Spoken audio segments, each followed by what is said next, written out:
ಜನ್ಮ ಕೊಟ್ಟೆ ನೀನೇ ಅಮ್ಮ, ಋಣ ಹೇಗೆ ತೀರಿಸಲಮ್ಮ, ಸರಿ ಸಾಟಿ ನಿನಗ್ಯಾರಮ್ಮ, ನೀನೇ ಹೇಳೆಯ. ಹೆತ್ತು ಹೊತ್ತು ಸಲಹಿದೆಯಮ್ಮ, ನಿನ್ನ ನೋವ ನುಂಗಿದೆಯಮ್ಮ, ನನ್ನ ಧರೆಗೆ ತಂದು ನೀನು ಕೈಯ ಹಿಡಿದು ನಡೆಸಿದೆಯಮ್ಮ. ಶಿರವ ಬಾಗುವೆ ನಾನೆಂದಿಗೂ, ಕೈಯ ಮುಗಿವೆನು ಎಂದೆಂದಿಗೂ, ನಿನ್ನ ಕಾಲಿನ ಪಾದದಡಿ ನಾನು ಇರುವೆನು ಎಂದೆಂದಿಗೂ.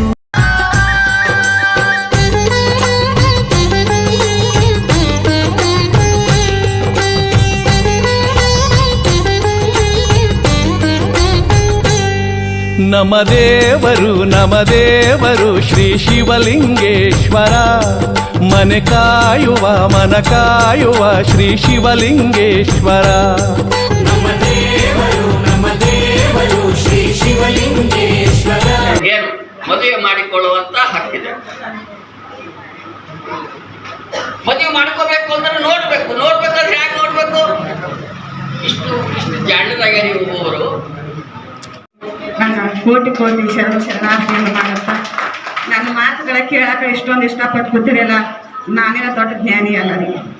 ನಾನು ಎಲ್ಲ ಥರನೂ ನಾನು ಮನೆ ಕೆಲಸ ಮಾಡಿಕೊಂಡು ಸಂಸಾರದೊಳಗಿದ್ದಕ್ಕಿನೇ ಏನೋ ಸಮಾಜಕ್ಕೆ ನನ್ನ ಮಾತಿನಿಂದ ಒಂದೆರಡು ಮಾತುಗಳನ್ನು ಅವ್ರ ಮನಸ್ಸಿಗೆ ಇಷ್ಟ ಪಡ್ಲಕತ್ತಾರ ಅನ್ನೋ ಮೂಲಕ ಯೂಟ್ಯೂಬ್ ಚಾನಲ್ದಲ್ಲಿ ಮಾತಾಡ್ತಾ ನೀವೆಲ್ಲರೂ ನನ್ನನ್ನು ಬೆಳೆಸಿದಂತ ನಾನು ಧಾರವಾಡ ಫಿಲ್ಮ್ ತೆಗಿದ ಕಾರಣ ಇದ್ರ ನಂದೇನೂ ಇಲ್ಲ, ಎಲ್ಲ ನಿಮ್ಮ ಸ್ವಾರ್ಥದಿಂದ ಒಬ್ಬ ಕಲಾವಿದ ಬೆಳಿಬೇಕಪ್ಪ ಅಂತಂದ್ರ ಅದಕ್ಕೆ ಅಭಿಮಾನಿಗಳೇ ಕಾರಣ ಆಗಿದ್ದ ಹೊರತ ಕಲಾವಿದ ಕಾರಣ ಆಗಿನಿ. ಯಾಕೆ ಅವ್ನ ಬರೀ ಕಲೆ ಆಗೋಣ ಅಂತ ಗುರುತಿಸಿ ಬೆಳಕಿ ತರುವಂತ ಶಕ್ತಿ ಇರೋದು ಅಭಿಮಾನಿಗಳ ಬಗ್ಗೆ. ಅದಕ್ಕಾಗಿ ನಿಮ್ಮೆಲ್ಲರ ಆಶೀರ್ವಾದದಿಂದ ಫಿಲ್ಮ್ ಮಾಡೀನಿ. ಇಷ್ಟೆಲ್ಲಾನು ನನ್ನ ಭಾಳ ಆತ್ಮೀಯತೆಯಿಂದ ಬರಮಾಡಿದ ಕಂಡು ಆಯ್ತಪ್ಪ ಬರ್ತೀನಿ ಅನ್ಕೊಂಡಿದ್ದೆ. ಅಂದು ಮುಂದೊಂದು ಮಾತು ಸಂಕಲ್ಪ, ಈ ಮಹಾದೇವನ ಆಶೀರ್ವಾದ, ತಾಯಿ ದಾನಂದೇವಿ ಆಶೀರ್ವಾದ, ಬೇಡ ಅವ್ರ ತಾಯಿ ತಂದೆ ಆಶೀರ್ವಾದ, ಅಕ್ಕಲ್ಕೋಟೆ ಸ್ವಾಮಿ ಸಮರ್ಥರ ಆಶೀರ್ವಾದ ಗೊತ್ತಿಲ್ಲ, ಅದು ನನ್ನ ಮೂಲಕ ಅವ್ರು ಆಡಿಸಿರ್ಬೋದು.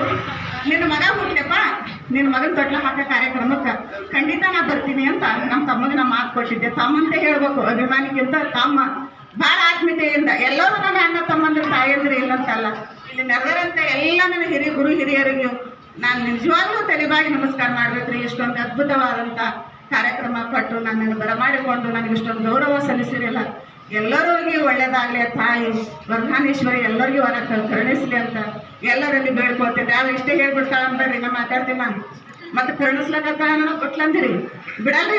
ಇವತ್ತ ಹೇಳಕ್ಕಿದು ಕಂತು ಗಟ್ಟದೋ ಕೇಳೋರು ಸ್ವಾಟ್ ಗಟ್ಟದೋ ಕೇಳ್ಬೇಕಲ್ರಿ. ನಾನು ಬೆಂಗಳೂರಿಂದ ಕರ್ಸಂಡ್ರಿ ನಮ್ಮ ತಮ್ಮ ನಮ್ಮ ಮಾತು ಮಾತಾಡ್ಲತ್ತ, ಮತ್ತು ನಾ ಎರಡು ಮಾತಾಡಿಟ್ಟೆ ಅಂದ್ರೆ ಇದು ಮಾತಿನ ರುಚಿ ಬರಲ್ಲ. ಹಂಗ ಮಕ್ಕಳಿಗೆ ಇವತ್ತೊಂದು ಮಗು ಭೂಮಿಗೆ ಬೀಳ್ಬೇಕಪ್ಪ ಅಂತಂದ್ರೆ ಕಾಲೇ ಡಬ್ಬಿ ಇರ್ತದೆ, ಅದ್ರೊಳಗೆ ಏನೂ ಇರಲ್ಲ. ಅದಕ್ಕೆ ಒಳ್ಳೆ ಸಂಸ್ಕಾರ ಅನ್ನುವಂಥದ್ದು ಕೊಡ್ಬೇಕಪ್ಪ ಅಂತಂದ್ರೆ ಮೇನ್ ಮೊದಲ ತಾಯಿ, ಆ ನಂತರ ತಂದೆ, ಆ ನಂತರ ಶಾಲೆ ಶಿಕ್ಷಕರು. ಇವ್ರು 3 ಮಂದಿ ಕೂಡಿ ಒಂದು ತಿಡಿದಾಗ ಒಂದು ಒಳ್ಳೆ ವ್ಯಕ್ತಿ ಆಗ್ಬೇಕಪ್ಪ ಅಂತಂದ್ರೆ ಅವ್ರ 3 ಮಂದಿ ಜವಾಬ್ದಾರಿ ಇರ್ತದೆ. ಆದರೆ ಒಬ್ಬ ತಪ್ಪಿಸ್ಕೊಂಡ್ರೆ ಮಾತ್ರ ಅವ್ರು ಒಳ್ಳೆ ವ್ಯಕ್ತಿ ಆಗಲ್ಲ. ಯಾಕೆ ತಾಯಿ ಮಗನ ಶಾಲೆ ಕಲೀಲಿ ಅಂತ ಹೇಳಿ ಒಳ್ಳೆ ಸಂಸ್ಕಾರ ಕೊಟ್ಟು ಡೇಟ್ ಹೊಡೋದು ಶಾಲೆ ಕಳಿಸ್ತಿರ್ತಾರೆ. ಹಾಗೆ ತಂದು ಬರ್ತಾನೆ ಹೇಳ್ಕೊತ ಹೊಂಟಿರ್ತದು, ಯಾಕೆ ಹೊಲೆ ಅಂತಾನೆ.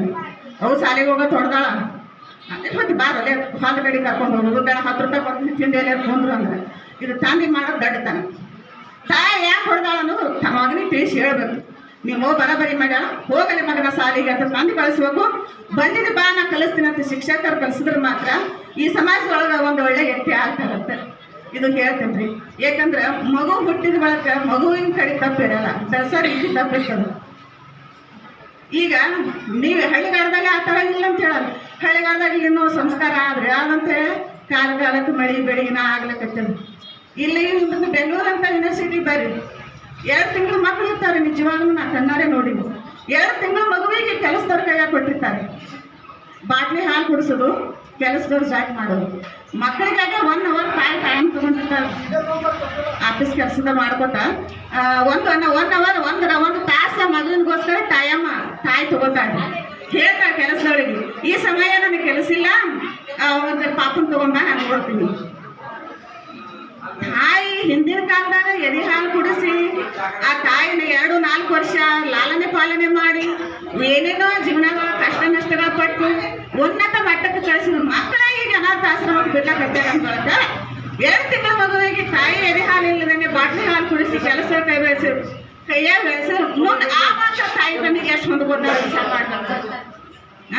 ಈಗ ಸಿಟಿ ಊರಾಗ ಹಳ್ಳಿಗಾರ್ದನ್ ಸುದ್ದಿ ಹೇಳ ಹಳ್ಳಿಗಾರ್ದಾಗಿನ ಭಾಳ ಒಳ್ಳೆ ಸಂಸ್ಕಾರ ಅದು ನಮ್ಮ ಪೂರ್ವಜನ್ಮ ಪುಣ್ಯ. ಹಳ್ಳಿಯಾಗ ಹುಟ್ಟಿದ ಪೂರ್ವಜನ್ಮ ಪುಣ್ಯ. ಹಂಗ ಮಕ್ಕಳಿಗೆ ಇವತ್ತು ಒಳ್ಳೆ ಸಂಸ್ಕಾರ ಕೊಟ್ಟು ಬೆಳೆಸಿದೇನೆ ನಾವು ನಾಳೆ ನಮ್ಮ ನಂಬ್ರಿ ಅಂದ್ರೆ ನಮ್ಮಕ್ಕೆ ಸಾಧ್ಯ ಇದೆ. ಈಗಿನ ಮಕ್ಕಳು ಮೊದಲೇ ನಂಬಲಾಗ್ಯ. ಈಗಿನ ಮಕ್ಕಳು ಮೊದಲೇ ನಂಬಲ್ರು. ಹೆಂಡ್ರು ಬೇರೆ ಪ್ರಸಿದ್ಧಿ ಇಲ್ಲದಾನೆ ಆಯ್ತು. ಯಾವ ಬದ್ರ ಚಲೋ ಮಾಡ್ದೇನೆ ಅವ್ರಿಗೆ ಸುಮ್ಕೊಂಡ್ರು ಯಾಕೆಲ್ಲ ಮಾಡ್ತಾರ ಮನ ಶಾಣೆಗಿನ ಹಾಳು. ತಾಯಿ ಶಾಣೆ ಮಾಡ್ಲಾರ್ದೇನೆ ಮಗ ಹೆಂಗೆ ಶಾಣೆ ಆಗಿರ್ತಾನೆ. ಶಾಣೆ ಮಾಡೋ ತಾಯಿಗೆ ಸುಮ್ಕೊಂಡ್ರು ಬಂದಾಗ ಶಾಣೆ ಕಾಳತ್ ಹೇಳ್ಬಿಡ್ತಾನೆ. ಮುಗಿದಾಗತ್ತಲ್ಲ ಅದು ಕೆಲಸ. ಮುಂದೆ ಏನು ಮಾತಾಡೋದು ಇಲ್ಲ. ಅವ ಮಗ ಬೆಳೆದು ಹೊಡೆದು ಬರೋದ್ರಾಗ ತಾಯಿ ಭಾಗದಾಗ ಕೂತಿರ್ತ ಅಪರಾಧ ಹೇಳಕ್ಕ ಹೇಳ್ತಿ ಗೊತ್ತು ಚಂದಿನ ಸಿಗ್ತಾನ ನಾ ಹೇಳ್ಬೇಕಂತ. ತಾಯಿಗೆ ಈ ಸಿಗೋದು ಅದೇ ಸಮಯದೊಳಗೆ ಯಾವ ಇರ್ತಾನೆ ಗಳೆ ಹೊಡೆದು ಬಂದಿದ್ದು ಎಷ್ಟು ಶುರು ಮಾಡಿದೆ ಅಂದ್ಬಿಡ್ತಾನೆ. ಮುಂದೆ ಮಾತಾಡೋಕ್ಕಾಗಲ್ಲ. ತಾಯಿ ತನ್ನ ಮನಸ್ಸಿನಲ್ಲಿ ಇಟ್ಕೊಂಡು ಬರತ್ತ. ದಯವಿಟ್ಟು ಎಲ್ಲರೂ ಈಗ ಎದೆ ಹಾಲು ಕುಡ್ಸೋಣನೇ ಸೌಂದರ್ಯ ಕಟ್ಟದಂತ ಸಿಟಿಯಾಗ ಬಂದಿದೆ. ಹೇಳಿಗಾರ್ದಂತ ಜನಕ್ಕೆ ಅನ್ನಲ್ಲ. ನಿಜವಾಗ್ಲೂ ಮಕ್ಕಳಿಗೆ ಎದೆ ಹಾಲು ಉಡಿಸಿದ್ರೆ ಸೌಂದರ್ಯ ಕೆಡಂಗಿಲ್ರಿ. ಮುಂದೆ ಕ್ಯಾನ್ಸರ್ ಹೋಗ್ತದೆ ಅದ್ಯಾಗ. ಮಕ್ಕಳು ಸರಿಯಾಗಿ ಹಾಲು ಕುಡಿಲಾರ್ದಾಗಿ 2 ವರ್ಷ ತಾಯಿ ಎದೆ ಹಾಲು ಮಕ್ಕಳು ಕುಡಿಯಬೇಕು. ಆ ಮಕ್ಕಳಿಗೂ ಒಳ್ಳೆ ಸಂಸ್ಕಾರ ಹುಡ್ತದೆ ತಾಯಿ ಎದೆ ಹಾಲಿಂದ. ತಾಯಿಗೆ ಬಚ್ಚ ಬೇಡಲ್ಲ ಮೈ ಬಂದ್ಬಿಡ್ತದ. 20-25 ವರ್ಷನವ್ರು 30 ವರ್ಷನವ್ರು ಆಗೋದ್ರಾಗ ಮೈ ಬರ್ಲಕ್ಕೆ ಶುರು ಮಾಡ್ಬಿಡ್ತದೆ. ಯಾಕಂದ್ರೆ ಸರಿಯಾಗಿ ನಾವು ಏನು ಬಳಕೆ ಮಾಡ್ಬೇಕಾ ಸರಿಯಾಗಿ ಬಳಕೆ ಮಾಡ್ಲಾಕಾಗಿ ಅವೆಲ್ಲ ನಾವು ಮಾಡ್ಕೊತಿರ್ತೀವಿ. ಈಗ ನೋಡ್ರಿ ಒಂದು 10-20 ವರ್ಷದ ಹುಡುಗರಿಗೆ ಶುಗರ್ ಬಿ ಪಿ ಬರಾಕತ್ತದ. ಹಿಂದಿನ ಕಾಲದಾಗ 70-80 ವರ್ಷ ಕೇಳ್ತೀವಿ ಹೋಗಿ ಯಾರಿಗಾರು ಶುಗರ್ ಬಿ ಪಿ ನಮ್ಗೆ ಗೊತ್ತಿಲ್ಲ ಅಂದ್ರೆ ಏನಂತಾರೆ. ಯಾಕೆ ಈಗ ಹಂಗೈತಿ ಅನ್ನ ಏನು ತಿಂದೆ ಪಿಜ್ಜಾ ತಿಂದೆ ಏನು ತಿಂದೆ ಬರ್ಗರ್ ತಿಂದೆ ಸಮೋಸ ತಿಂದೆ. ನೀನು ಬಸ್ನಾಗ ಒಂದು ಹುಡುಗರು 2 ವರ್ಷ ಬೇಡ 3 ವರ್ಷ ಒಂದು ಸ್ವಲ್ಪ ಮಾತಾಡೋಕೆ ಬರ್ತಿತ್ತು. ನಮ್ಮ ಸಿಟಿಗೆ ಕೂತಿತ್ತದು. ಅವರಪ್ಪ ಫೋನ್ ಹಚ್ಚಾರಿ ಏಪ್ಪ ಏನು ತಿಂದ್ರಿ ಅನ್ನು. ಹೂನಪ್ಪ ಪಾನಿಪುರಿ ಪಿಜ್ಜಾ ಏನು ಗೋಬಿ ಮಂಚೂರಿ ಅವು ಸಮೋಸ ಎಲ್ಲ ಕೊಡ್ಸ್ಯಾಳ ನನಗೆ ಪಲಾವ್ ಆತು. ಏನಕ್ಕೆ ಏನ ಈ ಹೊಸ ಹೆಸರು ನಿನಗೆ ಗೊತ್ತಾಯಪ್ಪ ನನಗೆ ಗೊತ್ತಿಲ್ಲ. ನನ್ನ ಇವೆಲ್ಲ ನಮ್ಮ ಮಕ್ಕ ದಿನ ತಂದು ಕೊಡ್ತಾರೆ. ತಿಂದು ನಾವು ಕೊಡೋದಿದ್ದಾವಂತ ಬರಬರಿ ಕೊಡ ಅಂದ. ಇಂಥವೆಲ್ಲ ತಿಂದು ಇವಾಗ ಕಾಲು ಹೆಂಗೆ ಬಂದದಪ್ಪ. ಜಟ್ಪಟ್ಟು ಅಡುಗೆ ಮಾಡಕತ್ತಿ. ಗ್ಯಾಸಿನ ಮೇಲೆ ಮಾಡ್ತೀವಿ, ಮಿಕ್ಸಿಗೆ ಹಾಕೋತೀವಿ, ವಾಷಿಂಗ್ ಮಿಷನ್ ಬಟ್ಟೆ ಹಾಕ್ತೀವಿ, ಮುಸ್ರು ಕೈಯ ಕಾಳು ಇಟ್ಕೋತೀವಿ. ಮುಗಿದೋಯ್ತು. ನಾವೇನು ಮಾಡಕತ್ತೀವಿ ಕೂತು ಸೀರಿಯಲ್ ನೋಡೋದು, ಮೊಬೈಲ್ ನೋಡೋದು. ನಾವು 1 ಕ್ವಿಂಟಲ್ ಆಗೀವಿ. ಅವಾಗ ಕೆಲಸದವ್ರು 4 ರೂಪಾಯಿ ಬಾಳ್ತಾರೆ. ಈ ಕೂತು ಕೆಲಸ ಹಚ್ಚೋದವ್ರು 4 ದಿನ ಬಾಳಂಗ. ಮೈನ ಬೆಂಗ್ಸಂಗಿಲ್ಲ, ಬೆವ್ರು ಸುರಿಸ್ಬೇಕ್ರಿ ದೇಹದೊಳಗಿಂದು. ಯಾವ್ದು ಕೆಲಸ ಅಂದ್ರೆ ಬಗ್ಗೆ ಮಾಡಬಾರ್ದು, ಹೆಣ್ಣು ಮಾಡಬಾರ್ದು, ಕಷ್ಟಪಡಬಾರ್ದಪ್ಪ ಅಂತಂದ್ರೆ ಜಟ್ಪಟ್ ಅಡುಗೆ ಮಾಡ್ತೀವಿ, ಜಟ್ಪಟ್ ಹೋಗ್ಬಿಡ್ತೀವಿ. ದವಾಖಾನೆ ಮುಟ್ಟೋದಿಲ್ಲ ಹೋಗಿ. ಆ ಪರಿಸ್ಥಿತಿ ನಮಗೆ ಯಾಕೆ ಬಂದದಪ್ಪ ಅಂತಂದ್ರೆ ನಾವು ಹೆಂಗೆ ಬಳಕೆ ಮಾಡ್ಕೋಬೇಕು ಅನ್ನೋದು ಜೀವನದೊಳಗೆ. ಆಹಾರನ್ನು ಹಣ್ಣನ್ನು ನಾವು ತಿರುಗಾಡು ವಾಕಿಂಗನ್ನು ಇವತ್ತು ವಾಕಿಂಗ್ ಮಾಡೋದನ್ನು ಕಡಿಮೆ ರೀ. ಸುಟ್ಟಿದ್ದು ತಿನ್ನೋದು. ಮುಂದೆ ಒಳ್ಳೆ ಸಂಸ್ಕಾರ ಬರಪ್ಪ, ಆಯುಷ್ಯ ಆರೋಗ್ಯ ಹೆಚ್ಚಿರ್ಲಪ್ಪ ಅಂತಂದ್ರೆ ನಾವೆಲ್ಲ ಹಿಂದಿನ ಕಾಲದಂದ್ರೆ ನಾವು ಮುಂದೆ ಮರಿ ಹೊತ್ತಿನಾಗ ಮುಂದೆ ಮಕ್ಕಳು ನಾವು ಏನು ಕಲಿಸ್ಕೊಡ್ತೀವಿ. ಅವ್ರಿಗೇನು ಗೊತ್ತು? ಈಗ ಅವ್ರು ಮಿಷನ್ ತರ್ತಾರೆ ಅಡುಗೆ ಮಾಡಿಕೆ ಉಳಿಸೋದು. ನಾವು ಬರೀ ಮಿಷನ್ ಹೋದಾಗ ಅಡುಗೆ ಮಾಡಿ ಉಂಡಿವಿ. ಆದ್ರೆ ಮಿಷನ್ದಾಗ ಅಡುಗೆ ಮಾಡಿಸಿ ಮಿಷನ್ ತಂದು ಬಾಗಿರಂತ ತಂದುಬಿಡ್ತಾರೆ. ಮುಗಿದೋಯ್ತಲ್ರಿ. ನಾವು ಇಟ್ಟೆಲ್ಲ ತಿಂದರೆ 45 ವರ್ಷ ಬಾಳಲಾಗಿವಿ. ಮತ್ತು ನಾವು 10 ವರ್ಷ ಬಾಳ್ತೇವೆ. ಅದಕ್ಕೆ ನಾವು ಇದನ್ನೆಲ್ಲ ಮುಂದೆ ಮಕ್ಕಳಿಗೆ ಕಲಿಸ್ಕೊಡ್ಬೇಕು. ಇದೇ ರೀತಿ ನಾವು ಸಮಾಜದಲ್ಲಿ ಬಾಳಬೇಕು, ಬದುಕಬೇಕು ಅನ್ನೋಂಥದ್ದು ನಾವು ಮಾಡ್ಲಿಕ್ಕೆ ಬೇಡ. ಇಂಥದ್ದು ಇತ್ತನ್ನೋಂಥದ್ದು ಹೇಳ್ಕೊಡೋ ಸಂಬಂಧ ನಾ ಬಂದೀನಿ. ತೊಟ್ಲ ಕಾರ್ಯಕ್ರಮದೊಳಗೆ ಇಷ್ಟು ಅದ್ಭುತವಾದಂಥ ಚಂದ ವೇದಿಕೆ ಮಾಡಿದ್ರಪ್ಪ ಅಂದ್ರೆ ವೇದಿಕೆ ಚಿಕ್ಕದಾಗಿತ್ತು ಅದೆಲ್ಲ ಕರೆ. ಆದ್ರೆ ಅಲ್ಲಿ ಕೂತು ಕೇಳುವಂಥ ಆಳಂದದ ಅಭಿಮಾನಿಗಳ ಮನಸ್ಸು ಭಾಳ ವಿಶಾಲವಾಗಿತ್ತು. ಇದು ಭಾಳ ದೊಡ್ಡದಿತ್ತು. ಮೊದಲ ಮನಸ್ಸು ದೊಡ್ಡದಿರ್ಬೇಕು ರೀ. ವೇದಿಕೆ ಎಷ್ಟಕ್ಕಿರಂತಕ್ಕೆ ವೇದಿಕೆ ಚಿಕ್ಕದಾಗಲಿ ಇವತ್ತು ದೊಡ್ಡದಾಗಲಿ ಕೂತು ಕೇಳುವಂಥ ಬಳಗ ಅಭಿಮಾನಿ ಬಳಗದ ಮನಸ್ಸು ದೊಡ್ಡದಿತ್ತಪ್ಪ ಅಂತಂದ್ರೆ ಅಲ್ಲಿ ನಮಗೆ ಭಾಳ ಅದ್ಭುತವಾದಂಥ ಗೌರವ ಸಿಗ್ತದೆ ಅಂತ ಹೇಳ್ತೀನಿ ರೀ. ಯಾಕಂದ್ರೆ ಅಲ್ಲಿ ಜನಗಳನ್ನು ನೋಡಿ ನನ್ನ ಅಭಿಮಾನಿ ಬಳಗ ನೋಡಿ ನನಗೆ ಭಾಳ ಆನಂದ ಆಯ್ತು ರೀ. ಭಾಳ ಸಂತೋಷಪಟ್ಟು ನಿಜಕ್ಕೂ ಅಲ್ಲಿ ಹೋಗಿ ಬಂದಿದ್ದು ನನಗೆ ನಂದು ಇಲ್ಲಿ ಆಳಂದಕ್ಕೆ ಬಂದಿದ್ದು ಒಂದು ನಾನು ಪುಣ್ಯ ಐತೆ ತಿಳ್ಕೊತೀನಿ. ನನ್ನ ಆ ಊರು ಹಿರಿಯರು 60-70 ವರ್ಷನ ವಯಸ್ಸು ಆದಂಥ ನನ್ನ ಹಿರಿಯರು ಪೂಜ್ಯ ಸ್ಥಾನದಲ್ಲಿ ಇರುವಂಥ ನನ್ನ ತಂದೆ ಸ್ಥಾನದಲ್ಲಿ ಇರೋಂಥ ಹಿರಿಯರು ಕುರ್ಚಿ ಹಾಯ್ಕೊಂಡು ಸಾಲಂದಾರ ಎಲ್ಲರೂ ಕೂತಿದ್ದಾರೆ. ಅವ್ರ ಮಧ್ಯದೊಳಗೆ ನನಗೆ ಕುಂದರ್ಸಿ ಅವ್ರ ವಯಸ್ಸಕ್ಕಿಂತಲೂ ನಾ ಸಣ್ಣಕ್ರಿ, ಅವ್ರಿಗಿಂತಲೂ ನಾ ಸಣ್ಣಕ್ಕಿದ್ದೆ ಖರೆ.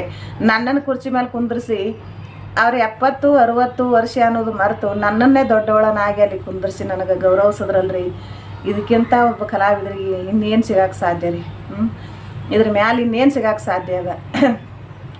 ಎಲ್ಲರೂ ಬಾಯಾಗ ಅದ್ಭುತವಾದಂಥ ಮಾತು ಶಾಂತಕ್ಕ ಅಕ್ಕ ವಯಸ್ಸದಕ್ಕಿಂತ ದೊಡ್ಡವರು ಅಕ್ಕನೇ ಅಂದ್ರೆ ಎಲ್ಲರಿಗೆ ಅಕ್ಕ ಆಗ್ಬೇಕಲ್ರಿ. ಅದು ಅಕ್ಕ ಮಾದೇವಿಗೆ ಮಾತ್ರ ಒಲದದ, ನನ್ನಂತಕ್ಕಿಗಲ್ಲ ಅಂತ ಹೇಳ್ತೀನಿ ರೀ. ನಿಜಕ್ಕೂ ಎಲ್ಲರ ಬಾಯಾಗ ಅಕ್ಕ ಅಂತ ಬರಾಗ ತಾಯಿ ಅಕ್ಕ ಮಾದೇವಿಗೆ ಹೋಗಿ ಸಮರ್ಪಣೆ ಅಲ್ಲಿ ಅಂತ ನನ್ನ ಮನಸ್ಸು ಹೇಳ್ತೀರಿ.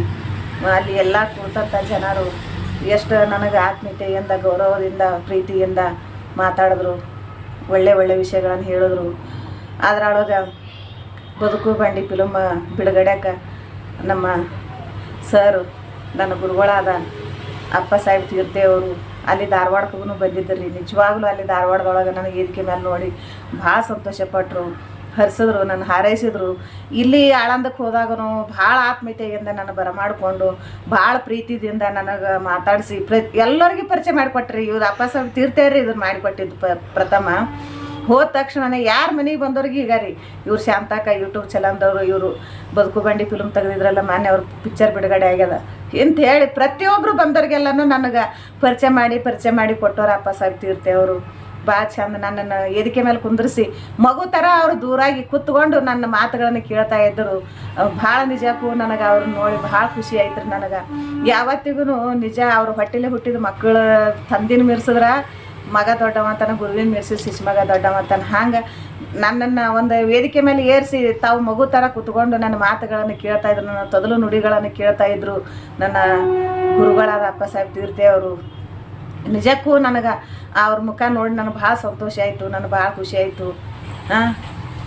ಯಾಕಂದ್ರೆ ಅವರಂಥ ಪುಣ್ಯ ಜೀವಿ ಭೂಮಿ ಮೇಲೆ ಇರ್ಬೋದ್ರಿ, ಅದು ನಮ್ಮ ಕಣ್ಣಿಗೆ ಕಾಣಿಸಿಲ್ಲ, ನಮ್ಮ ಕಣ್ಣಿಗೆ ಕಂಡೋರ್ದೇನ ಹೇಳ್ಬೇಕಲ್ಲ. ಭಾಳ ಅದ್ಭುತವಾದಂಥ ಪುಣ್ಯ ಜೀವಿ ರೀ ನನ್ನ ಅಪ್ಪ ಸಾಹೇಬ್ ತೀರ್ಥೇವ್ರು. ಅವ್ರಿಗೆ ಮಕ್ಕಳು ಇಲ್ಲ ಅಂದ್ಕೊಂಡಿಲ್ರಿ, ನಮ್ಮಂಥವ್ರ ಮುಖದಲ್ಲಿ ಅವರು ಸ್ವಂತ ಮಕ್ಕಳು ಪ್ರೀತಿ ಕಂಡವರು. ಅಂಥ ತ್ಯಾಗ ಜೀವಿಗಳು, ಸಾಹಿತ್ಯಗಾರರು, ಬರಹಗಾರರು, ಕಥೆಗಾರರು, ಸಂಗೀತಗಾರರು ಎಲ್ಲನೂ ಸಾಧನೆ ಮಾಡಿದವ್ರದಾರಿ. ಆದ್ರೆ ಅವ್ರು ನೋಡಿದ್ರೆ ನಾವೇನು ಸಾಧನೆ ಮಾಡೇ ಇಲ್ಲ ಅನ್ನುವಂಗೆ ಅದಾರಿ.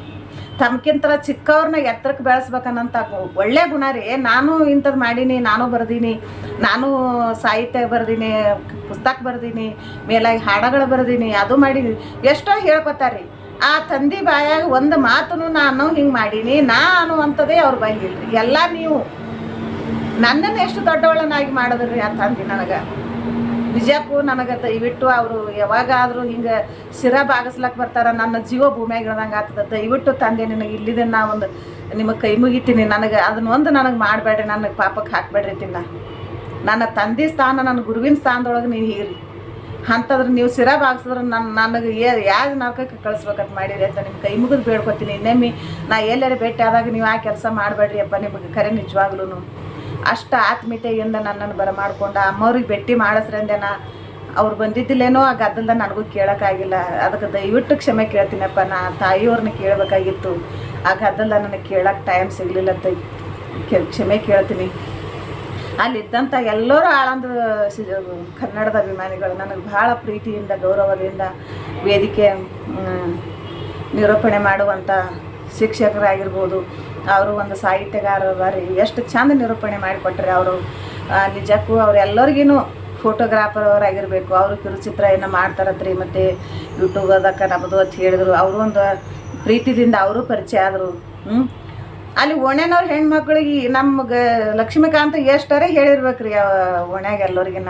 ನಾನು ನೋಡಿದ ತಕ್ಷಣವೇ ಅಕ್ಕ ಬಂದು ಎಲ್ಲರೂ ರೀ. ನನಗೆ ಅದೇ ಫಸ್ಟೇ ರೀ ನಾವು ಆಳಂದ ಊರಿಗೆ ಹೋಗಿದ್ದು. ಆದ್ರೆ ಯೂಟ್ಯೂಬ್ದೊಳಗೆ ನೋಡಿರ್ಬೋದು, ಇಲ್ಲತ್ತಲ್ಲ ಎಲ್ಲರೂ. ನಾನು ನಿಜಕ್ಕೂ ಆ ಮನೆತನದೊಳಗೆ ಹುಟ್ಟಿನೇನೋ, ನಾ ಈ ಸದಾಕಾಲ ಮನೆತನದಾಗ ಊರಾಗ ನಾ ಪರಿಚಯ ಹೀನೇನೋ ಅನ್ನುವಂಥ ಒಳ್ಳೆ ಗುಣಗಳನ್ನು ಅವರು ತೋರಿಸಿದ್ರಿ. ಅವ್ರ ನಡವಳಿಕೆ ಒಳಗೆ ಆ ರೀತಿ ನನಗೆ ತೋರಿಸಿದ್ರು, ಅವ್ರ ಮಾತಿನ ಮೂಲಕನೇ ನನಗೆ ಹಂಗೆ ತೋರಿಸಿದ್ರು ಅಂತ ಹೇಳ್ತೀನಿ. ಎಷ್ಟೊತ್ತಾದ್ರೂ ನನಗೆ ಮಾತಾಡಿದ್ರು ನನ್ನ ಮನಸ್ಸು ಸಮಾಧಾನ ಆಗ್ತಾಯಿಲ್ಲ ರೀ. ಕರೆ ನಿಜಕ್ಕೂ ನನಗೆ ಅಷ್ಟೊಂದು ಆಳಂದದ ಕಲಾ ಅಭಿಮಾನಿಗಳು ನನಗೆ ಭಾಳ ಆತ್ಮೀಯತೆಯಿಂದ ಗೌರವದಿಂದ ಬರಮಾಡಿಕೊಂಡು ನನ್ನಿಂದ ಒಂದೆರಡು ಮಾತುಗಳನ್ನು ಬಯಸಿದ್ರು. ನನಗೆ ತಿಳಿದಷ್ಟು ಆ ತಾಯಿ ಕಲಾ ಸರಸ್ವತಿ ನನಗೆ ಎಷ್ಟು ನನಗೆ ಶಕ್ತಿ ಬುದ್ಧಿ ಕೊಟ್ಟಳ. ಅಟ್ ನಾ ಮಾತಾಡಿದೆ, ಮಾತಿನ ಮೂಲಕ ಚಪ್ಪಾಳೆ ಹೊಡೆದ್ರು, ನಕ್ಕರು, ಖುಷಿಯಾಗೇ ಇರುವುದಲ್ರಿ ಎಲ್ಲರೂ ಸಂತೋಷವಾಗಿ ಒಂದೊಂದು ಸಮಯ ಸಂದರ್ಭದೊಳಗೆ ನಮ್ಮ ಚಿಂತೆಗಳನ್ನು ದೂರಿಟ್ಟು ಇಂಥ ಒಂದು ಏನಾದರೂ ಒಳ್ಳೆ ವಿಷಯಗಳನ್ನು ತಲೆಗೆ ಇಟ್ಕೊಂಡು ಮನಸ್ಸನ್ನು ಹಗರಿಟ್ಕೊಂಡು ನಾವು ಚೆಂದಿದ್ದು ನೀವು ಚೆಂದಿದ್ದು ಎಲ್ಲರೂ ಚೆಂದಾಗಿದ್ದು ಮುಂದಿನ ಮಕ್ಕಳಿಗೂ ಒಳ್ಳೆ ದಿನಗಳನ್ನು ಕೊಡ್ತಾ ಹೋಗ್ಬೇಕಂತ ಹೇಳ್ತೀನಿ ರೀ. ಅವರು ಇವರು ಅನ್ನೋದೇ ಪ್ರತಿಯೊಬ್ಬರು ಆಳಂದದೊಳಗೆ ಪ್ರತಿಯೊಬ್ಬರೂ ನನ್ನನ್ನು ಭಾಳ ಅವರ ಬಂಧು ಬಾಂಧವರತ್ತೆ ತಿಳ್ಕೊಂಡು ನನ್ನನ್ನು ಭಾಳ ಗೌರವದಿಂದ ಪ್ರೀತಿಯಿಂದ ಆದರದಿಂದ ನನ್ನ ಸ್ವಾಗತ ಮಾಡಿ ನನಗೆ ಲಕ್ಷ್ಮೀಕಾಂತ ಮತ್ತು ವೈಶಾಲಿ ಇಬ್ಬರು ದಂಪತಿಗಳು ನನಗೆ ಭಾಳ ಆತ್ಮೀಯತೆಯಿಂದ ಸನ್ಮಾನ ಮಾಡಿ ಗೌರವದಿಂದ ಹಣ್ಣನ್ನು ತುಂಬಿ ಪ್ರೀತಿಯಿಂದ ನನ್ನನ್ನು ಗೌರವಿಸಿದ್ರು. ಅದನ್ನೆಲ್ಲನೂ ನನ್ನ ಆಳಂದ ಜನತೆ ನನಗೆ ಭಾಳ ಗೌರವದಿಂದ ನೀಡಿದ್ರಂತ ಹೇಳ್ತೀನಿ ರೀ.